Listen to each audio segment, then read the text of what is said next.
for the delay. Our next speakers are Helen Barker and Philip McCulloch-Downs.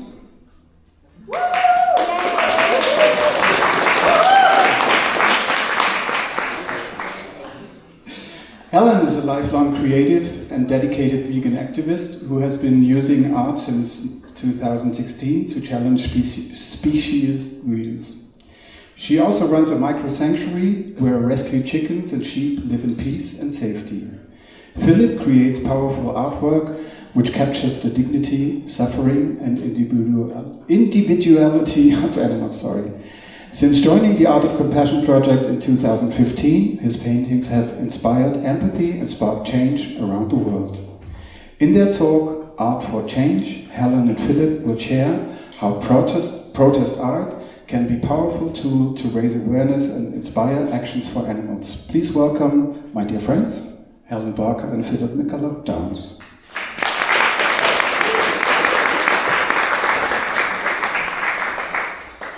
Thank you, Stefan, for that lovely introduction, and thank you for having us again. And thank you for all coming. It's so lovely to see a full room.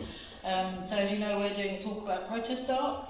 My name's Helen, this is Philip, and as Stefan just said, we're both artists who specialise in the subject of animal rights art. We'd like to start by dedicating this presentation to a remarkable woman, a writer, activist and critical animal studies scholar, Surat Khan, whose sudden passing on May 16th this year, aged just 41, left a huge void in the animal liberation community. Among some really important works of writing, Surat was the author of this groundbreaking book, Animal Resistance in the Global Capitalist Era. Her deep dives into animal resistance challenges the concept of them as victims, recognising them instead as agents of their own liberation. Surat was working on an illustrated book, which she tentatively titled Rebel Animals, which further expanded on the theme of animal resistance. She had commissioned a wealth of art from vegan artists around the world, and the book was to depict 50 individual animals and their incredible stories of defiance against oppression. Her family and friends do plan to see that book through to publishing in Surat's honour, and her work stands as a great inspiration for all activists. Now, we'll just start with a quick intro about our group, the Art of Compassion Project. Then we'll talk a little bit about the importance of art within other social justice movements, and examine the role of art as a tool in the fight for animal liberation. Just to note that we'll be showing some artwork in our slides today, but nothing of a graphic nature. The Art of Compassion Project is an international vegan artist collective, and we were founded in 2014 by Leigh Sanders, an artist living in Spain. Leigh's initial plan for a coffee table book of vegan art is an eclectic body of 180 animal rights artworks, the first of its kind to be published. And now we've grown into an international community of almost 200 artists, coming together to raise the questions of animal rights through their creativity. We actually have another member of the group here, also giving a presentation on art. Katrina Trakuma, who has just hosted an exhibition of the group's work in Latvia, gave an excellent presentation earlier this morning, which I went to, so I can definitely tell you it was excellent.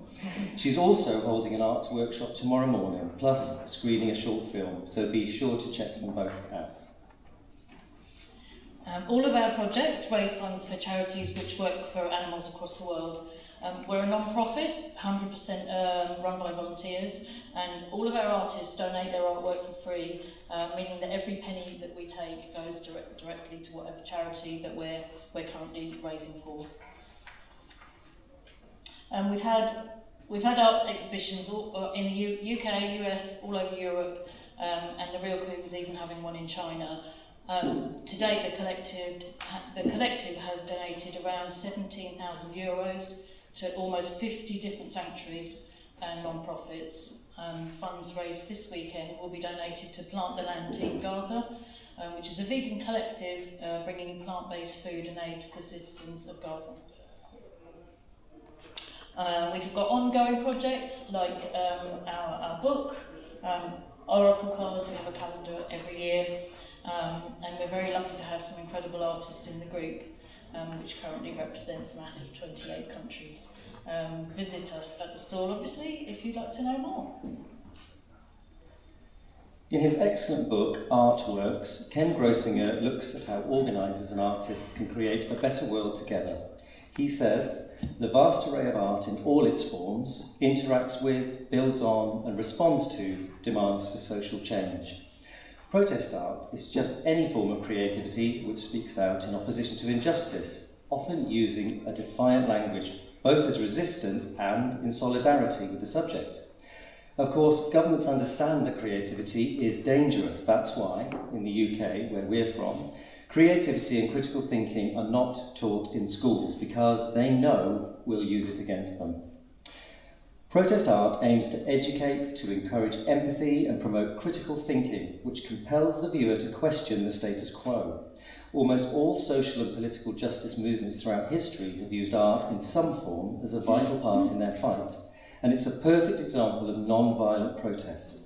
We've compiled a very brief overview for you today of art which has inspired and galvanised people across all socio-economic backgrounds to come together for a cause. In the 15th century, the invention of the mechanical printing press was the beginning of a revolution in society, with the sharing of knowledge through mass reproduction of texts and artwork. By the 19th century, printed works were giving a voice to those oppressed under the ravages of capitalism and so-called democracy. And these words and images were seen as propaganda and a threat to power, and it's still the same today. Traditional artists, such as Francisco Goya, Edouard Manet and Pablo Picasso, have long used their skills to protest against war. Picasso's iconic painting, Guernica, speaking of the horrors of the Spanish Civil War in the 1930s, still serves as an incredibly powerful damnation of the devastation of war around the world. A tapestry replica hangs in the United Nations building in New York and was covered by a curtain in 2003, just before a televised announcement that America planned to invade Iraq.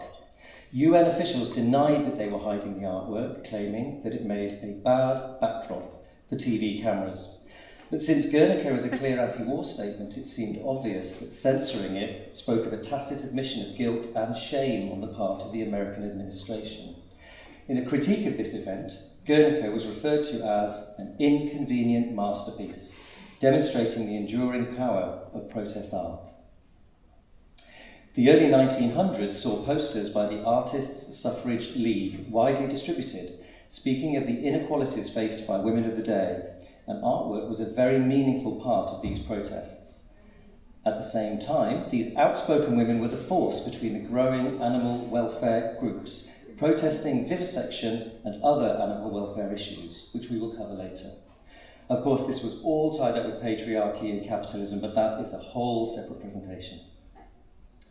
In 1964, Martin Luther King called songs the soul of the movement, and in the decades-long fight for civil rights, music was the backdrop, a rallying cry which became a living legacy, galvanizing people on a community level, where everyone could contribute as well as participate. Songwriters came together in solidarity, with black artists like Billie Holiday, Nina Simone and Sam Cooke telling their personal stories of racial injustice through song, while white artists like Bob Dylan and Peter Seeger stood as allies with their own protest songs. In a period of social unrest in 1960s and 70s Britain, the punk music scene erupted as a loud and anarchic voice against issues such as capitalism, fascism, racism and animal use. Many vegans today cite that scene as their springboard, not only into living vegan, but also into cultural activism. In rejecting consumer society, the ethos of punk fostered the do-it-yourself spirit, akin to the musicians of the civil rights movement. It wasn't just the music that was focused on social issues. Many bands such as Crass, Flux of Pink Indians and Conflict discussed the topics at their gigs and included artwork and information on additional resources within their record sleeves. We love this quote from Joe Strummer of The Clash in 1976, which says it all. We're anti-fascist, we're anti-violence, we're anti-racist, and we're pro-creative. As punk screamed on into the late 1980s, the iconic work of the Silence Equals Death collective and the bold and bright AIDS awareness art of Keith Haring and his work, Silence Equals Death, became a call-out for the urgent need for discussion, education and action on the AIDS crisis. Peter Kennard is the UK's first and only Professor of Political Art and, since the 1970s, has been responsible for some of our most powerful and influential images of resistance and dissent, addressing dire emergencies such as climate collapse, austerity under capitalism, and the evils of war, from Vietnam up to the present conflicts in Ukraine and Gaza. His images have been seen around the world in newspapers, books, and as protest posters. He states, "Profit masks poverty, racism, war, climate catastrophe, and on and on. My aim is to unmask the connection." The anonymous British artist known as Getting Up to Stuff uses his skills to create public art for free. Here are some examples of his sculpture work, which all appear in Bristol, UK. Bear with me. Created in aid of a suicide prevention charity, it addresses the fact that 75% of all suicide victims are men. This sculpture encourages adults to reach out for help, just as a child would instinctively reach out for comfort. There was a huge response to this public art, and the artist said, "I stopped counting after 250,000 responses." Don't push me. After an accident, the artist was confined to a wheelchair for some months and discovered that people talked to him like he was a child, as well as pushing him around without his consent. This fearsome sculpture is a reminder that we should empathise rather than sympathise. Here and Now, an anti-slavery installation in front of a controversial statue of a well-known slave trader from the late 1600s. Small-scale bodies were laid out on the ground in the same design as a 17th century diagram of a slave ship, but with contemporary labels added, showing examples of current female servitude, examples of modern slavery and sexism. 1,000 Times in an Instant was an installation in Trafalgar Square, London, last year by Mexican artist Teresa Margolez. Based on the iconic skull rack that features in the culture of ancient Mesoamerica, it consists of cast moulds taken directly from the faces of 726 transgender people from Mexico and the UK, each one an individual mask, hair and skin cells included, stuck to the plaster. Intended as a statement against the violence and prejudice faced by transgender individuals, it was designed to corrode in the open air. The rain and humidity of the London weather accelerated the inevitable deterioration of the art, a reference to the fragility of human life, human rights, and personal freedom. In 2017, an image was displayed on a huge billboard in Phoenix, Arizona, depicting Donald Trump, flanked by nuclear mushroom clouds and a Nazi swastika dollar bill signs. Created by artist and activist Karen Fiorito, who we're proud to say is a member of the Art of Compassion project, this satirical image commented directly on Trump's dangerous, authoritarian and fascist tendencies. We highlighted this image in our presentation at IARC this time last year, and recently we're glad to say that Karen has produced another scathing piece of art to replace it. This impossible to ignore billboard shows an image of Donald Trump, crowned, topless, sunken in a swamp. In one hand, a gold cell phone, in another, a tiny green tank. A Tesla Cybertruck daubed with a swastika sinks into the toxic swamp, whilst a mushroom cloud, in a cheeky nod to the earlier billboard, rises over an alligator wearing a MAGA cap. Karen stated that her latest visual attack on the president is inspired by the level of damage and chaos Donald Trump has levied on all aspects of the US government and American life during his first 6 months. Back in the UK is a former scrapyard in Somerset called Rockaway Park. Now a radical space for alternative creatives, the venue presents music and film and has art studios, craft markets and a vegan cafe. Protest art is in evidence across the site, some using subvertising to spoof, parody or satirise corporate or political advertisements. This art subverts the advertiser's intention, usually with humour but also with bitterness and anger. With a strong ethos of reusing and repurposing, this community of creatives, for whom collaboration is key, suggests to the visitor that there is a different way of doing things, a way to live better. The public art on show at Rockaway is a connecting force, full of visual statements which are a call to arms and a raised fist against injustice. Now, social media plays a huge part in modern protest, with Instagram being the ideal platform for sharing protest art. We've picked out just a couple of examples. Flyers for Palestine is a Belgium-based initiative to spread awareness about the long history and ongoing occupation of Palestine. This is an incredible resource where anyone around the world can submit work, and a huge archive of posters is freely available to download, print and use.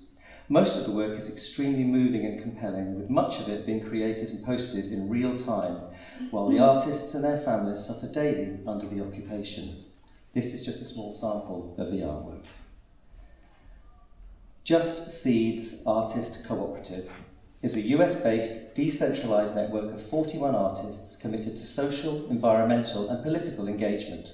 They offer a huge catalogue of downloadable graphics, which they term an activist's toolbox. Free to use for non-commercial projects and covering a diverse collection of issues, this again is just a small snapshot of what they produce. Thank you, Phil. That's right. So it's quite clear that our movement has a fantastic and very long history of protest art that we can all take inspiration and learn from. Most of the social justice issues that we've discussed here can be addressed with the collaboration of the oppressed themselves, but when we're working in solidarity with non-human animals, it's not possible to get their consent on how to exactly frame our allyship with them. What is important is to focus on who they are and to ensure we're making work which amplifies their voices.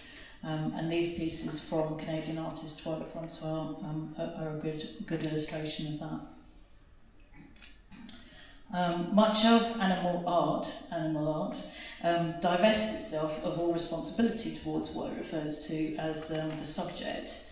Their likeness and their stories are of course always used without their consent. So the least we can do is render them truthfully as multidimensional beings with rich emotional lives, and to assure we always preserve their inherent dignity. So what does amplifying their voices mean? Knowing our subject in depth and interpreting their needs and desires with empathy is essential for us to represent them with integrity. We should make sure that we are working in solidarity with them, avoiding the narrative that we're speaking for them, and crucially always decentering ourselves in that narrative.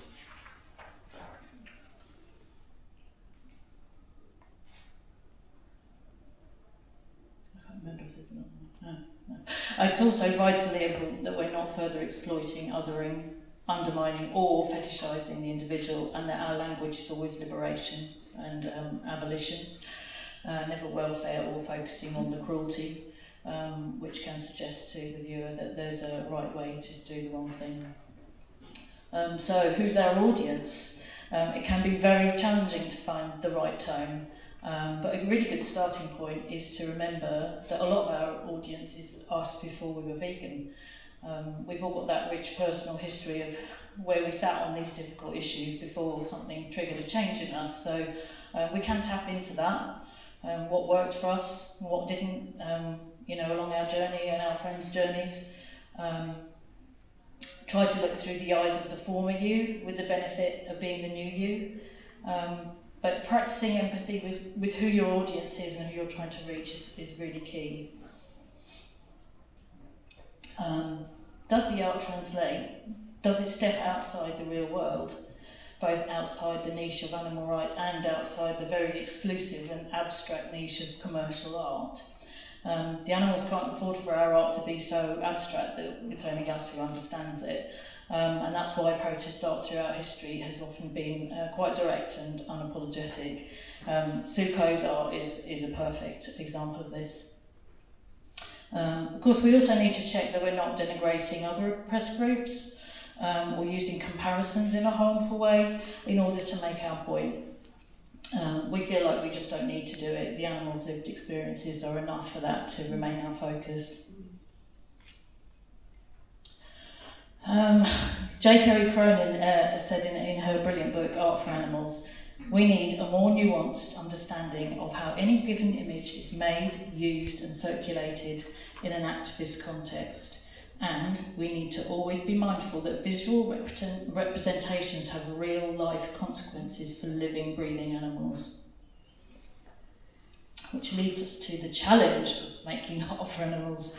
The way they've traditionally been represented in art, with sentimentality rather than empathy, has normalised our use of them for generations, of course. The way most societies see non-human animals is largely through engagement with visual culture, movies, advertisements, even the little simple graphic I used earlier, and that displaces them from their lived realities.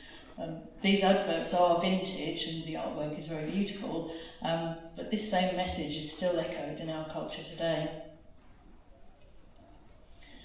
Their bodies are visually marketed by the industry to use them, with lies specifically designed to hide the individual in order to appeal to our cultural need to believe that all is well. Art as a storyteller has always been so important to us culturally, so art activists can use that same culture to flip those harmful narratives around our fellow animals and to unveil the deliberately hidden truths. This means we need to make very careful choices on how we tell those crucial stories with honesty and empathy, and to make the ordinary seem uncomfortable, though not so much that it simply turns people's eyes away. So an artist's imagination, combined with the knowledge of the subject, can elevate and expand the narrative, giving it context, meaning, and above all, truth. And that's what I've tried to achieve with this series of work based on the well-used, horrible images of cuts of flesh. Whether it's an illustration, a poem, a song, or a street installation, the ordinariness of a subject can be subverted, and it can coax or even jolt the viewer out of their comfort zone. This exquisite little illustrated book by our friend Bridget Irving is a touching retelling of the classic Little Red Riding Hood. And I'm not going to give away the story, you have to contact Bridget if you want the book, but it does stand as a perfect example of how to gently make people think differently about our relationships with our fellow animals. It is okay though if our art shocks sometimes. It does after all come from a place of witnessing shocking reality which is just widely accepted in society. I really believe if we want folks to be outraged about what's happening to other animals, we do need to show that outrage ourselves. I've just got a few more examples of artwork. I know we're racing through these, but so at the turn of the 19th century, animal welfare groups in the US and the UK used art quite heavily in their advocacy, and they even ran poster competitions looking for the best designs which illustrated humanity and inhumanity to animals. And then these were printed in their propaganda magazines. And even though this work did come from a welfarist point of view, which we don't really advocate for now, it certainly raised awareness and was likely a springboard for the early abolitionists.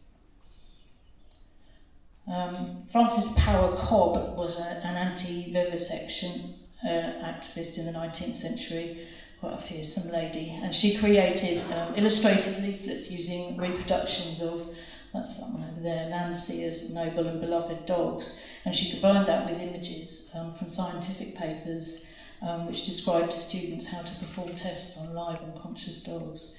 And that shocking visual imbalance was simple and truthful, but asked the viewer to rethink again her relations with animals. They're a scary looking bunch, aren't they? I wouldn't like to be facing them. So we can't talk about animal rights art without mentioning Sue Coe. Her intensely graphic illustrations, like the one we showed earlier, have been an inspiration for many of us, and since the 1970s she's focused on exposing the role of capitalism's influence on animal use industries. She's published several books, just a few examples up here, and her incredible body of work has supporters worldwide. Sue Coe is the epitome of a prolific artist, addressing a vast range of political issues as well as an ever-growing portfolio of animal rights work. Her work is often brutal and straight to the point, and it's really well worth checking out her social media, as she does post new work quite frequently. Our friend, the singer-songwriter Jen Armstrong, who records under the name Vegan Queen V, is a really successful animal rights singer. She addresses environmental and animal agriculture issues in her songs, but despite their heavyweight topics, she creates memorable melodies combined with poetic lyrics, and it makes her music appealing despite her hard-hitting message. Like music, poetry can be a powerful art form, both spoken and in written word. Gretchen Primack addresses with often heartbreaking clarity, if you've ever read her books, some of the tough issues of animal use. And this is a gorgeous collection she's got here called Kind. She's based in New York State, and she's been a union organiser, a working women's advocate, and a teacher in a prison for many years. In recognising that incarcerated humans experience similar rights violations to other animals, her collection, Visiting Days, set in a men's maximum security prison, it's written with the same empathy and compassion as her animal rights work. Humour has always worked well to point out our hypocrisies, none so well as Vegan Sidekick, who probably most of you know. Their satirical comics point brilliantly out the absurdity of defending animal use. What is great about them is that they have a freely shared folder on their website where anyone can access their comics and share them. Temporary or ephemeral art is widely used for animal rights and can be seen as vegan chalking on pavements, pasting of posters and flyers, murals, street art, temporary installations, that sort of thing. This is the Colombian stencil artist, Praxis. He addresses the full range of animal liberation and anti-species issues on the streets of New York, Los Angeles and his native Bogota. That's one of our favourites over there, and I just want to say shout out to Can't Be Gone. Not just because the ladies are here, but because they've got a protest tomorrow going on outside MBR Acres, which maybe all of you know is a beagle breeding facility in the UK which supplies puppies for animal testing. So really good luck to everyone with the protest tomorrow. Praxis curated a billboard project with a Brooklyn-based NGO called Save Art Space in 2022, and those giant images spent a month in a really public space, with Philip's work here being positioned perfectly above a place. I don't know if you can read it. It's a barbecue, but yeah, right above the barbecue place. Couldn't have been better. Fred Brown makes stunning protest sand art on beaches in the UK, highlighting the multitude of interlinked social issues of the work faces under capitalism, and he regularly focuses on themes of veganism and animal rights. We love Fred. Yes. Banksy gets kind of an honorary mention here because he's got a history of animal liberation work. Although the intention of this piece might be seen as ambiguous, and he never stated it was an animal rights piece, it was received at the time as a visual comment about the prison-like nature of zoos.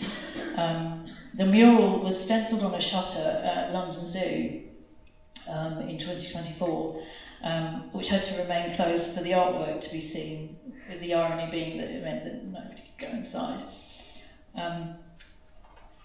And a zoo spokesman said, I'm going to do an annoying zoo spokesman voice now, we're incredibly grateful to Banksy for putting wildlife in the spotlight. Therefore, yes, co-opting the critical nature of the art into their own corporate narrative and reducing the original meaning into a humorous and harmless joke, which is another example of what we all know is deliberate cognitive dissonance. The good news is that art is accessible to everybody. It can be cheap or even free to make, and it can be a community bonding exercise. Art can be telling stories, writing and performing music, photography, filmmaking, all that and more. Using our creativity for a cause is only limited by our imagination, and we hope that the examples we've shown you today help you to think about how to use art in your own personal advocacy. The objective for the artist is to have their work seen and shared, and, as previously mentioned, social media means more folks than ever are having these images put into their hearts and minds. With no language barriers, art appeals to the viewer on an instant emotional level. It doesn't just illustrate an idea, it plants the seeds. In our talk last year, we said at the end that joy in the face of adversity is resistance in itself, and that clearly resonated with a lot of people. In these times of extreme uncertainty and fear, it really becomes more imperative for all of us to creatively resist alongside our fellow animals, making art which uses hope and love and positivity and solidarity with them as a radical show of defiance as we reimagine a better world for all. We leave you with this poster. No? Oh. Poster. This poster. Which is a perfect sentiment from the anarchist printmaker Black Lodge Press. The anger we all feel at the world is understandable, and we know how that rage can make us all feel hopeless. But when our anger is expressed with creativity, it becomes activism, and activism is hope. So if anyone would like to ask a question, let us know, or you can just come and ask us at the stall. We know that we've raced through these images quite fast, so we've got a full list of the images and who to contact about them, or back at the stall anyway. So that's us. Thank you so much for listening.